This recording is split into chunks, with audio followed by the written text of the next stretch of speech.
See this?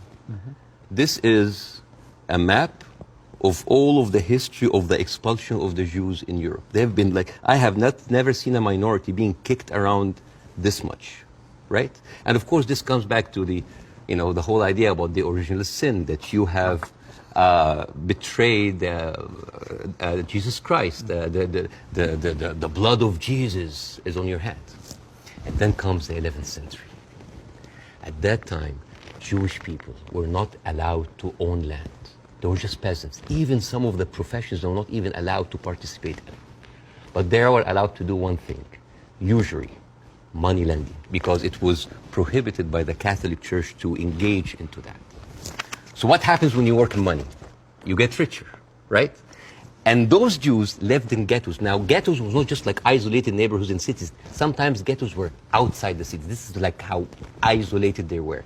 And in those ghettos, they have to pay gold to the mayor or the governor or the prince or the noble. So they would see, you're getting richer. I need more taxes. So they pay tax. What happens when you have a business and they increase your rent? You increase your service, increase the taxes. So what happened? The Christians started to default. And suddenly, the image of the greedy Jew was created. Shylock, merchant of Venice. If it will feed nothing else, it will feed my revenge. Like never did I see a creature I can't remember that. Never did I saw like a creature that looked like a man so keen and greedy. Confound of a man. English. I messed it up. Anyways, but this was the image, greedy Jew, the greedy Jew. This was created because of their conditions. And it became worse in 1095, when Pope Urban II called for the first crusade to go and save the birth of Jesus from the unbelievers Muslim. And this crusade did not kill a single Muslim. You know how many people they killed? 2,000 Jews. Because it's like, wait, the non-believers are all over there. Why? So they went to it's called the Crusades of the Rhineland.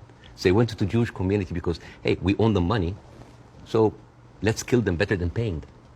And then came the plague. And then all of the things like, oh, they're killing babies, who would do that to a baby, And they accused them of poisoning the well. This was the kind of oppression that the Jewish people went through. Fast forward 19th century, there was like the Eastern Jew in Ukraine and Russia, and there was the Western Jews in Europe. Those people in the Eastern Jews had to immigrate because there were pogroms and they were like, kicked out. And at a certain point, the people in the West, especially in England, it's like, there are too many Jews. We need a solution. The solution for what? For the Jewish problem. So it's like we need to get rid of them. And you know what? Palestine was not even in the A list. Palestine was in the B list.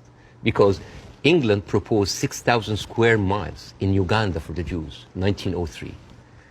And the reason why Palestine was not on the list, that it was objected by a lot of rabbis that said, like, it's a promised land, but only when the Messiah comes. But there were other options, Argentina, South Africa, Uganda, Madagascar. And eventually, they said, all right, let's do Palestine. So they went to Palestine in 1914. There was 700,000 people living in Palestine, 3% were Jewish. 1917, Balfour Declaration. Arthur Balfour, he called the Jewish people in England that they are alien and hostile race. And the thing is, the only Jewish member of the parliament, of the English parliament, Lord Montague, he objects, like, these are British citizens, we should not kick them out.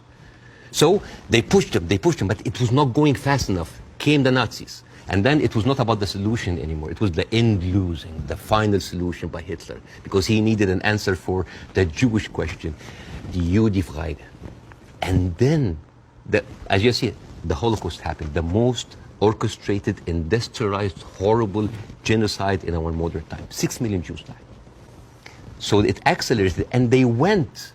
First of all, they left East Europe, and they went to West Europe, and they went to America, and they were turned down, and they were pushed towards Palestine. So by 1948, right before the declaration of the State of Israel, there were 2 million people living there. Only 30% of them was Jews. So the whole idea of like a land without a people to a people without a land was a marketing thing. They were already Palestinians.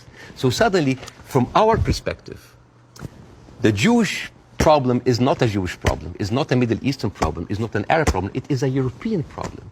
it was pushed on us together with the guilt, because now we are the anti-Semite. Now we are the Jewish hater. And not just that, they took land. So people look at this like, why are we even, we had a lot of refugees coming in. And during that, there was a lot of, as you know, Zionist militia, the Irgun, the Haganah, all of these people were killing Palestinians. The famous massacre of Deir Yassin. You're talking about the atrocities of October 7th, it's horrible. But in the Arab mind, there is Deir Yassin, where there is an incredible movie called Tantoura, Tantoura, where the Israeli members of those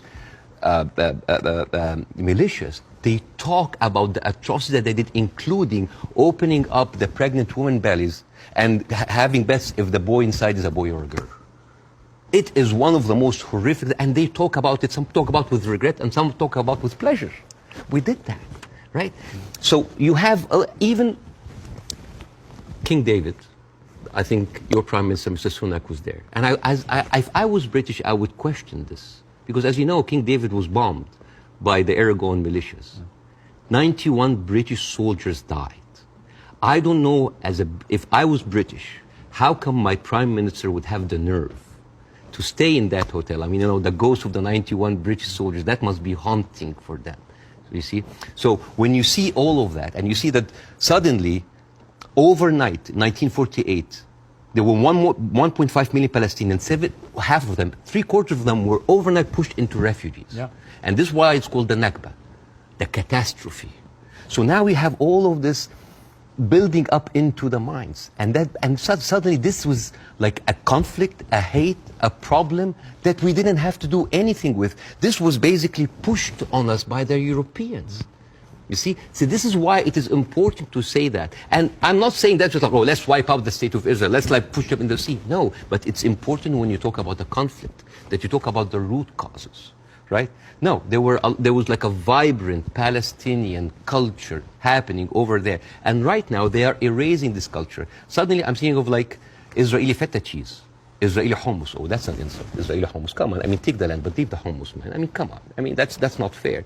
You are someone who's always spoken against culture, cancel culture.